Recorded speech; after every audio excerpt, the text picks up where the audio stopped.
भारत का सपना, look at what Prime Minister is doing, look at the RSS agenda. तो and we can't expect him to praise the Congress manifesto. Congress का जो manifesto मेरी समझ में बहुत बढ़िया मैनिफेस्टो है भाई, किसी ने बहुत मेहनत करी है इस पे। प्रदीप जी, कांग्रेस की मैनिफेस्टो है, न्याय पत्र पे मैनिफेस्टो तो सुरेश ऑल द वर्ल्ड है। मैंने कभी रिसेंटली पिछले 10, 15 या 20 साल से ऐसा मैनिफेस्टो नहीं देखा हमने। तो सुरेश चंद्र राजन जी को पूछते हैं, फिर शायद उन्होंने भी कोई कंट्रीब्यूशन जरूर करी होगी उसमें। सुरेश चंद्र राजन जी नमस्कार। नमस्कार सर, नमस्कार। Do we have Mister Rajan with us? Suresh Chandra हमारे साथ हैं कि नहीं है, बताएं जी। तो सर अपना ईयरपीस तो पहन लीजिए सर। They're connecting. नमस्कार सर, नमस्कार। No voice. अरे शो दिसत नाहीये मला sir. Can you hear me? I can't see. बोल दो सर। नेटवर्क इशू है, आप जहां पर हैं इसलिए शायद उन्होंने ओबीएस बंद किया, जिसकी वजह से आप देख नहीं पा रहे हैं हमको, इसलिए आप शायद हमको देख नहीं पा रहे हैं, क्योंकि आप जहां पर हैं वहां पे नेटवर्क जरा कम है, ऐसा मुझे कहा गया है। आपको आवाज आ रही है सर मेरी? बहुत ब्लर आवाज आ रही है सर। ब्लर्ड आवाज आ रही है, लेकिन हम आपको देख सकते हैं सर। आपने बड़ी फर्स्ट क्लास शर्ट पहनी हुई है, थोड़ी सी ग्रीन या फॉन कलर की शर्ट है, उसके नीचे कुछ व्हाइट भी है, कुछ जबरदस्त, बिल्कुल मुझे लगता है कोई डिजाइनर शर्ट है, लंदन से मंगाई है अभी। बहुत बढ़िया लग रहे हैं सर। सो कंग्रेचुलेशन सर, मुबारक हो। जबरदस्त मैनिफेस्टो। क्या मैनिफेस्टो बनाया सर इस बार कांग्रेस ने, मजा आ गया। पिछले 15 साल में ऐसा मैनिफेस्टो नहीं देखा। कुछ बताएंगे सर उसके बारे में, प्लीज बोलिए। नहीं सर, आपने देखा होगा कि कांग्रेस पार्टी का जो मैनिफेस्टो जो कल रिलीज किया गया जी, उस मैनिफेस्टो को भारत जोड़ो यात्रा और भारत जोड़ो न्याय यात्रा का बहुत बहुत गहरा संबंध है सर। राहुल गांधी जी ने भारत जोड़ो न्याय यात्रा के जो फर्स्ट चरण में जो भारत जोड़ो न्याय यात्रा और दूसरे चरण में भारत जोड़ो न्याय यात्रा जो पूरा अलग अलग राज्यों में भ्रमण किया और लोगों को इंटरेक्शन किया। और राहुल गांधी जी ने या कांग्रेस ने जो कल स्टेटमेंट दिया उसमें कहा है कि ये कांग्रेस पार्टी का मैनिफेस्टो नहीं है या घोषणा पत्र नहीं है, ये 140 करोड़ जनता का मैनिफेस्टो है।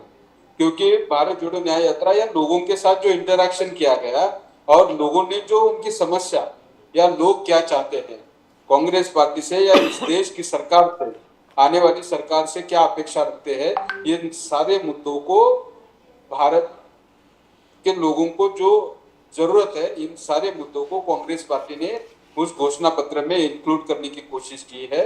और कोशिश की गई है कि लोग जिन मोदी सरकार के कार्यकाल में जिन समस्या से गुजर रहे हैं या जो मुश्किलें उनको सामना करना पड़ा है, इन सारे समस्या से सुलझाने के लिए, इन सारे परिस्थिति से कोप अप करने के लिए उनको किस तरह से स्ट्रेंथन किया जा सकता है, इसका ध्यान लिया गया है। और हमें पूरा उम्मीद है कि घोषणा पत्र रिलीज करने के बाद जब हम लोगों ने ये अलग अलग समाज माध्यमों के माध्यम से लोगों तक पहुंचाने का काम किया है, हमारे कार्यकर्ता जैसे हमारे हाईकमांड से लेके पूरे ग्रास रूट लेवल के कार्यकर्ता घर घर गारंटी के माध्यम से लोगों तक पहुंचाने का काम कर रहे हैं। और लोग पढ़ने के बाद जिस तरह का फीडबैक दे रहे हैं तो लोग काफी खुश है और लोगों को कांग्रेस से यही अपेक्षा है सर। जी सूरज राजन जी, बात यह है कि सोनिया गांधी ने आज खुलकर मोदी जी का आलोचना किया। सोनिया गांधी जी ने कहा कि एक बड़ा षड्यंत्र चल रहा है, बड़ा षड्यंत्र चल रहा है, जो संविधान को बदलना चाहते हैं ये लोग। BJP wants to change the constitution. Suraj Chandra Rajan ji, उन्होंने आरोप लगाया मोदी जी अपना बड़ा खुद का लीडरशिप बढ़ावा करने के लिए संविधान, देश और लोकतंत्र को खत्म करना चाहता है। वो टोटली खत्म, डिस्ट्रॉय कर रहा है Modi ji, destroying the constitution and democracy. Sonia Gandhi का चार्ज। सोनिया गांधी आगे बढ़कर 10 साल में हमको सिर्फ अनएम्प्लॉयमेंट मिला, इन्फ्लेशन मिला, इकोनॉमिक क्राइसिस में डूबा हुआ है, इनइक्वालिटी और इनइक्वालिटी है, सप्रेशन हो रहा है, सब जगह इनजस्टिस है, सोनिया गांधी जी का कहना है। सूरज चंद्र जी, पहली बार सोनिया गांधी खुलकर मोदी जी का आलोचना खुलकर प्लेटफॉर्म पे करने लगा है, कैसे देखते हो सूरज चंद्र जी?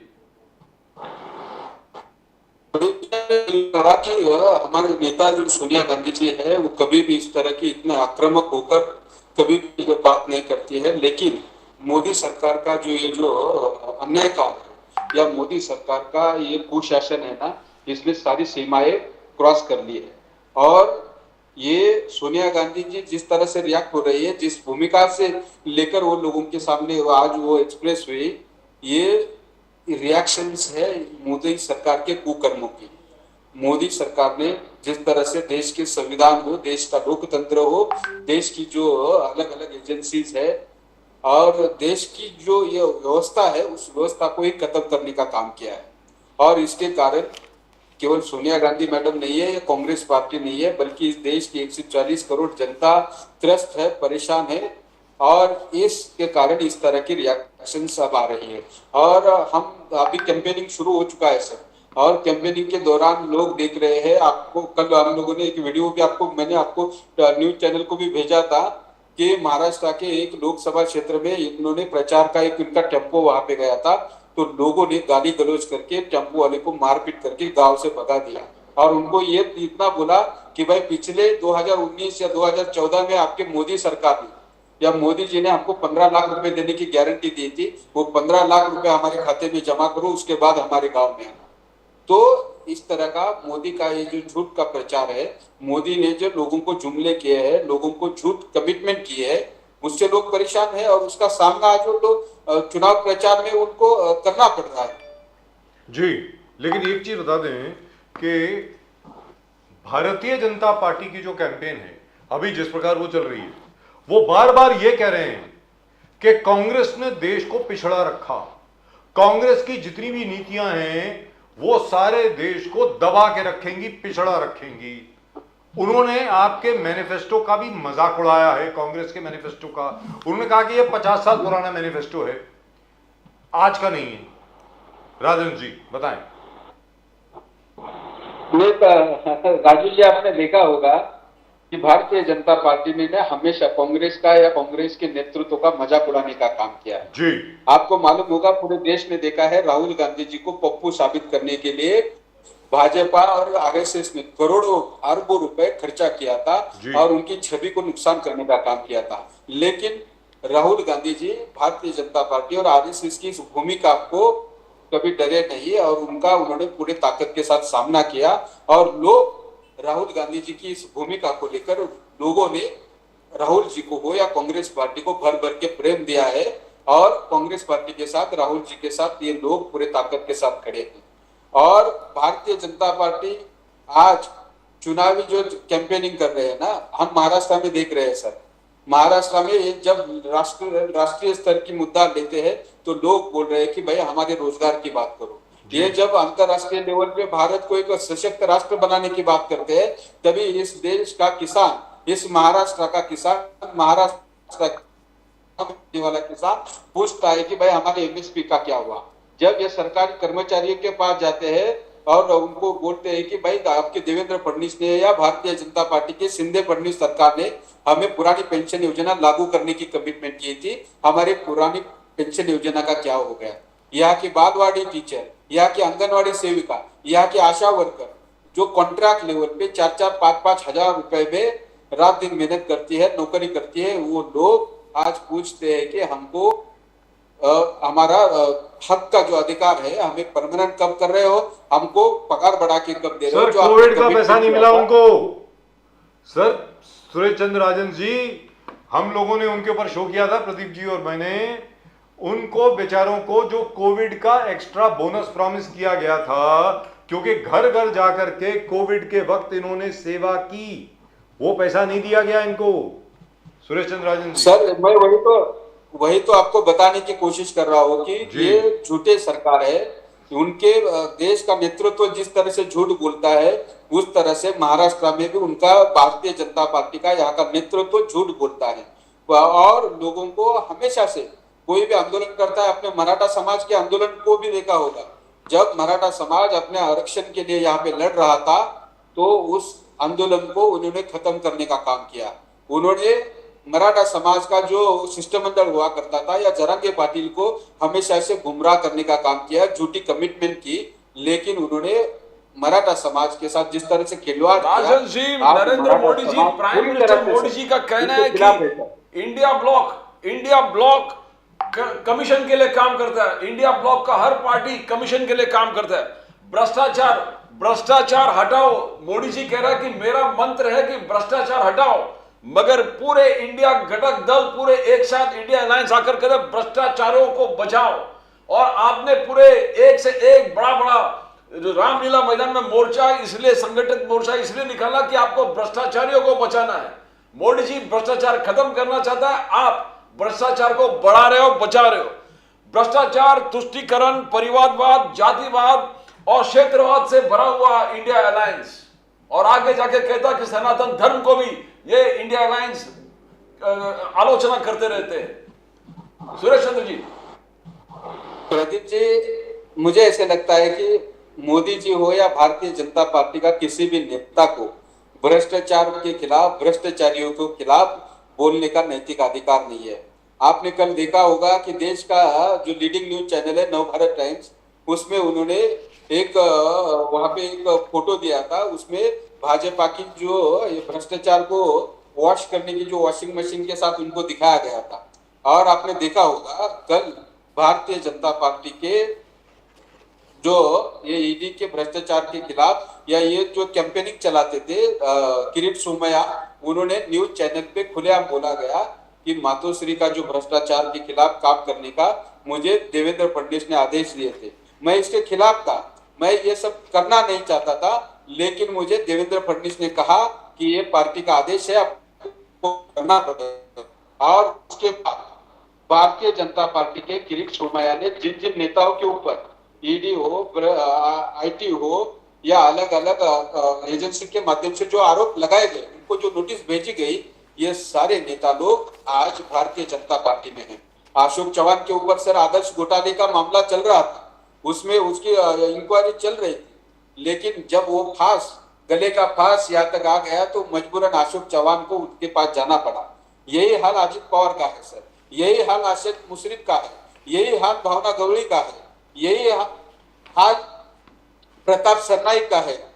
जिन जिन लोगों के ऊपर भारतीय जनता पार्टी ने भ्रष्टाचार के आरोप किए, ईडी से धमकाया गया, ये सारे लोग आज भारतीय जनता पार्टी के साथ है।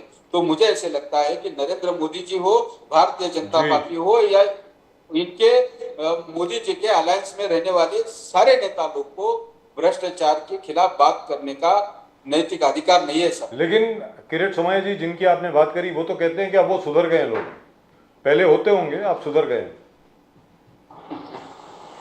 वजह सर यही है ना जी, आरोप करो, ईडी, इनकम टैक्स ऐसे एजेंसी से धमकाओ, डराओ, अपने पार्टी में ले लो और वो सुधरने का उनको मौका दे दो। और जो आपके खिलाफ बात करता है, जो आपके साथ नहीं आता है, उसको जेल में डालो। आज आपने देखा होगा कि 2 सीएम जो इनके खिलाफ लगातार लड़ते हैं, इनके खिलाफ डट के खड़ा रहते हैं, इन दोनों केजरीवाल हो और बाकी हमारे स्टालिन हो, सबको जेल में डालने का काम किया है।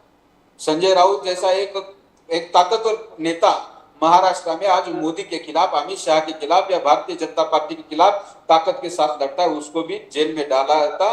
जेल के उनको ऐसा लगा जेल में डालेंगे, वो डरेंगे, बिल्कुल नहीं, वो डरे, दूसरी ताकत के साथ आज उनके खिलाफ लड़ रहे हैं। तो ऐसे लड़ने वाले लोग आज हमारे साथ, कांग्रेस के साथ, इंडिया आघाड़ी के साथ है सर।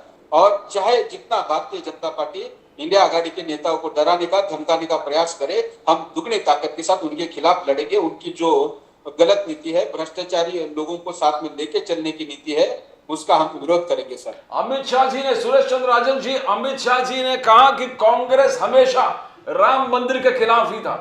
कल ही कहा उन्होंने कि कांग्रेस हमेशा राम मंदिर के खिलाफ था। 70 साल तक कांग्रेस ने इस मामले को अटकाकर, लटकाकर, भटकाकर रखा। वो मोदी जी के सरकार आने के बाद ये एक आंदोलन चलाया और सुप्रीम कोर्ट के माध्यम से इस चीज को, जिस प्रकार से पुनर्निर्माण राम मंदिर का किया, आपने राम पे कांग्रेस को विश्वास नहीं था, आपने शायद एफिडेविट भी फाइल किया दिया कि राम काल्पनिक है। तो ये राम मंदिर का संघर्ष, ये राम मंदिर के खिलाफ कांग्रेस हमेशा रहा है। सुरेश चंद्र जी, बीजेपी का कहना है वो मोदी जी है जो 500 साल के बाद इस सपने को साकार किया, पूरा किया। राजेश जी। प्रदीप जी, जैसे कोई भी विधानसभा का चुनाव हो, लोकसभा का चुनाव हो, उस वक्त लोग अपेक्षा ये करते हैं कि कोई भी पॉलिटिकल पार्टी हो वो लोगों के वेलफेयर के लिए, लोगों के जरूरतों के हिसाब से अपना घोषणा पत्र बनाए और उसके हिसाब से कैंपेनिंग करे, प्रचार करे, लोगों को ये सारी चीजें, हमारी सरकार आती है तो हम ये चीजें आपको देने की कोशिश करेंगे, ये आपको देंगे, इस कमिटमेंट की बात करते हैं। लेकिन भारतीय जनता पार्टी को आपने देखा होगा, अभी कुछ देर पहले आपके साथ जो डिबेट कर रहे थे भारतीय जनता पार्टी के लोग, तो वो हिंदू धर्म की बात कर रहे थे, लेकिन कांग्रेस पार्टी इस भारत देश की बात करती है, इस देश में रहने वाले 140 करोड़ जनता के हित की बात करती है। वही ये लोग हिंदू धर्म की बात करते हैं, हिंदुओं के बारे में बात करते हैं। लेकिन हमारा संविधान जो हमें इस देश में रहने वाले सारे भारतीयों की, चाहे वो हिंदू हो, मुस्लिम हो, ईसाई हो, सिख हो, पंजाबी हो, बौद्ध हो, इन सारे समाज के लोगों को एक समाज के मुख्य धारा में आने का मौका देने की बात करते हैं। इन लोगों का वेलफेयर चाहते हैं, इनकी सुरक्षा चाहते हैं, इनको एक अच्छा आरोग्य मिलना चाहिए, इनके बारे में बात करते हैं, इनको एक अच्छा शिक्षा मिलना चाहिए, इंफ्रास्ट्रक्चर अच्छे होने चाहिए, इनकी सुरक्षा इंपॉर्टेंस है। इन सारे चीजों को लेकर कांग्रेस पार्टी काम करती है। लेकिन ये लोग हिंदू धर्म की बात करते हैं, सनातन धर्म की बात करते हैं, कांग्रेस पार्टी को जातिवादी पार्टी बोलते हैं। और अब तो एक और भी बात आ रही है सर, के खिलाफ ऐसा बताते हैं। ये सुरेश सारे चंद्र जी, झूठे और लोग सर, सुरेश चंद्र जी, अब तो एक और भी बात आ रही है कि हो सकता है कि आरक्षण शायद समाप्त कर दिया जाए, बताएं सर। सर यही तो है ना, आरएसएस कभी भी आरक्षण के साथ नहीं है sir. RSS, Bharatiya Janata party कभी भी भारतीय डॉक्टर बाबा साहब अम्बेडकर जी ने जो इस देश को, इस दुनिया का सर्वश्रेष्ठ संविधान दिया है, उस संविधान ने जो इस देश के नागरिक को अधिकार दिए हैं, उस अधिकार को ही ये लोग नहीं मानते हैं।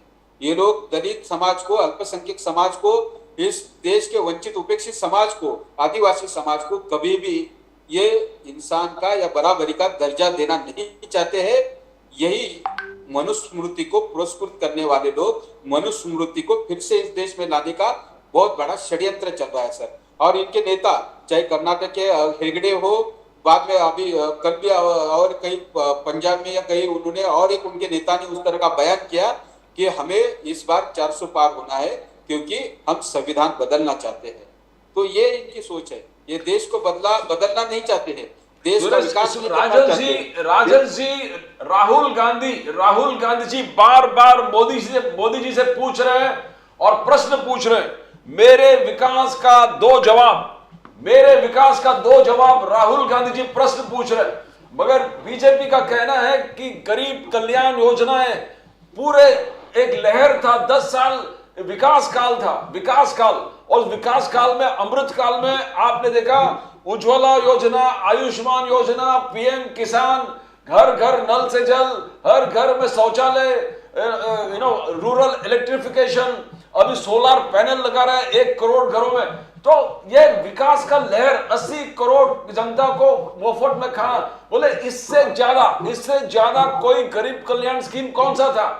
10 साल में पूरे ट्रांसफॉर्मेशन है भारत का, वह बीजेपी का कहना है। तो राहुल गांधी जी जो जवाब मांग रहे हैं कि मेरे विकास का 2 जवाब, तो बीजेपी का कहना जवाब तो दे दिया हमने, इतना विकास कभी नहीं होगा गरीबों के लिए। राजन जी, प्रदीप जी, आपको मैं इससे पहले भी शो में आपके साथ बात किया मैंने कि आज राहुल गांधी जी हो या कांग्रेस पार्टी या इंडिया गठबंधन के सारे नेता लोग, आज आपने ये सारी जो योजना गिनाई यहाँ पे, इस योजना के जो फैक्ट है उसके बारे में बात करते हैं। आज नरेंद्र मोदी जी हो या भाजपा सरकार के सारे मंत्री या उनके साथ जितने भी नेता लोग हैं, वो सीना ठोक के बोलते हैं कि हम 80 करोड़ लोगों को मुफ्त में खाना बांटते हैं या अनाज बांटते हैं। इससे आपको अंदाजा आ जाएगा कि मोदी सरकार के कार्यकाल में 80 करोड़ से ज्यादा फैमिलीज आज गरीबी के रेखा में है, वो लोग संघर्ष कर रहे हैं। इसका मतलब ये हमारे देश के लिए, हमारे देश के भारतीय जनता के लिए ये अच्छे संकेत नहीं है सर। इसका मतलब क्या है कि मोदी सरकार पिछले 10 साल में सभी क्षेत्रों में, सभी फील्ड में फेल हुई है सर। उन्होंने रोजगार निर्मित करने की बातें की थी, साल में 2 करोड़ रोजगार देने की बात की थी, लेकिन आज वो इस देश के बेरोजगार युवाओं को रोजगार नहीं दे रहे सर। उसके साथ साथ ये हर घर जल नल की बात करते हैं, लेकिन आज महाराष्ट्र के रूरल एरिया में, आप मराठवाड़ा में देखो, विदर्भ में जाओ, लोगों के पीने के लिए पानी नहीं है सर। आज मार्च महीना चल रहा है, मार्च महीने में गांव गांव में टैंकर से पीने का पानी देना पड़ रहा है। इसका मतलब ये लोग बिल्कुल फेल हो और चुके कई हैं। टैंकर भी नहीं पहुंच रहे। 70,000 करोड़ का जल सिंचन घोटाला किया। ऐसे घोटालेबाज लोगों को साथ में लेके काम करेंगे तो महाराष्ट्र में नहीं, पूरे देश में यही हाल होने वाला है। सर, सचिन पायलट साहब ने एक बात कही थी, पता नहीं आपको याद है कि नहीं, बड़ी अच्छी बात बोली थी उन्होंने अभी कल ही जयपुर में, नहीं आज मीटिंग हुई ना, सोनिया जी की मीटिंग शायद आज हुई है जयपुर में, ज्यादा मेरा ख्याल। तो उन्होंने कहा कि अब असली अच्छे दिन वापस आएंगे, ये कहा उन्होंने। आपको मेरी आवाज आ रही है सर? आ रहे सर। उन्होंने कहा है अब असली अच्छे दिन वापस आएंगे, ऐसा कहा है उन्होंने। अब आप बताएं सर। सर हम वही बोल रहे हैं, अगर आपने कांग्रेस का ये जो घोषणा पत्र देखा होगा, मैंने उसको देखा होगा। आप तो न्याय पत्र बोलते हो उसको, घोषणा पत्र कहाँ बोल रहे हो आप? उसका नाम तो न्याय पत्र है जी। मैं वही बोल रहा हूँ, हम लोगों ने जो 5 न्याय गारंटी दी है और उसमें जो हम लोगों ने 25 ये गारंटी दी है ना, ये सारी जो है ना, ये देश के अलग अलग घटक को लेके, अलग अलग समाज को फोकस करके, और इन सारे लोगों की जो नीड असेसमेंट करने के बाद, कांग्रेस ने बहुत बारीकी से अभ्यास करने के बाद लोगों के जरूरतों के हिसाब से हम लोगों ने न्याय पत्र बनाया जी। और हमें मालूम है कि अगर ये चीजों को लेकर हम लोगों के बीच में जाते हैं तो, क्योंकि ये लोगों की जरूरत है सर, लोग चाहते हैं इस तरह का विजन लेके कोई पार्टी सामने आए, और आज कांग्रेस पार्टी ने इंडिया गठबंधन के साथ मिलकर ये हम विजन लेके लोगों के बीच में जा रहे हैं सर, और लोगों को ये बहुत पसंद आया है। और आने वाले इस लोकसभा के चुनाव में आप नतीजे देखोगे, उस वक्त आपको पता चलेगा कि सचमुच लोग जो चाहते हैं उस विजन लेके कांग्रेस पार्टी इंडिया आघाड़ी गई और लोगों ने उनको भर भर के प्रेम दिया। और तो मराठा आरक्षण को लेकर के सुरेश चंद्र राजन जी, यहाँ पर हम लोगों की बात न जाने कितनी मर्तबा हुई, प्रदीप जी ने आपसे ना जाने कितनी बार यही सवाल पूछा था कि क्या असल में मराठा आरक्षण मिलने वाला है? असेंबली में तो पास हो गया, सब कुछ हो गया, वो हक केंद्र का है, यहाँ असेंबली में पास कर रहे हैं। तो जरंगे पाटिल साहब, कभी कहा जाता था कि शरद पवार जी ने इनको आगे किया हुआ है, फिर कहा जाता था कि असल में ये एकनाथ शिंदे जी के खास हैं। हमारे प्रकाश अंबेडकर साहब ने कहा एकनाथ शिंदे जी अब सबसे बड़े मराठा लीडर बन गए पूरे महाराष्ट्र के, जब उन्होंने आरक्षण दे दिया मराठा समाज को। तो सर ये आप लेकर के जा रहे हैं पूरे मराठा समाज में, क्या ये सवाल पूछा जा रहा है कि वास्तविकता में आपको आरक्षण मिला या नहीं मिला? क्योंकि मैं तो बड़ा कंफ्यूज हूँ सर, बताइए। सर राजीव जी, मराठा आरक्षण का जो इशू है ना, ये सुप्रीम कोर्ट में पेंडिंग है जी। और इन्होंने क्या किया है, उनको मालूम है जब तक ये आप जो 50% की जो कैप है जी, उसको हटाने का जब तक कानून नहीं बनाते तब तक आप मराठा समाज को आरक्षण नहीं दे सकते हैं। जो आपने अगर आप आरक्षण दोगे तो भी वो इम्प्लीमेंट नहीं होगा, वो कोर्ट में स्टे मिलेगा। लेकिन इन्होंने क्या किया है मालूम है, मराठा आरक्षण को वो नहीं दे सकते, फिर भी मराठा समाज को एक झूठ कमिटमेंट दिए है, और उसको जो अलाइड एक्टिविटी है, जैसे मराठा समाज को हम लोग नौकरी देंगे, टेम्पररी बच्चों को हॉस्टल्स देंगे, ये छोटी छोटी जो अलाइड चीजें थी उनको इमीडिएट उन्होंने आचार संहिता लगने के पहले वो सारे एक्सेप्ट की और जीआर भी निकाले, लेकिन उसकी अमल बजावनी नहीं हुई है, वो इम्प्लीमेंट नहीं हुआ है। और भारतीय जनता पार्टी की नीति है, हर बार जब वो सरकार में रहते हैं तो आचार संहिता लगने के पहले इस तरह के कई सारे कानून बनाते हैं, लेकिन उसके इम्प्लीमेंट नहीं होते हैं। लोगों में प्रचार करते हैं कि हमने आपको आरक्षण दिया, लेकिन वो आरक्षण टिकने वाला नहीं है, लोगों को उसका बेनिफिट नहीं मिल रहा है। सुरेश चंद्र जी, मगर आप पे राहुल गांधी जी पे हमेशा बीजेपी का आरोप है, राहुल गांधी जी और कांग्रेस, आप हमेशा जो है आतंकवाद और अलगावाद को मोहब्बत का पैगाम बेचते रहते हैं। मोहब्बत का पैगाम आप आतंकवाद और अलगावाद को बेचते रहते हैं।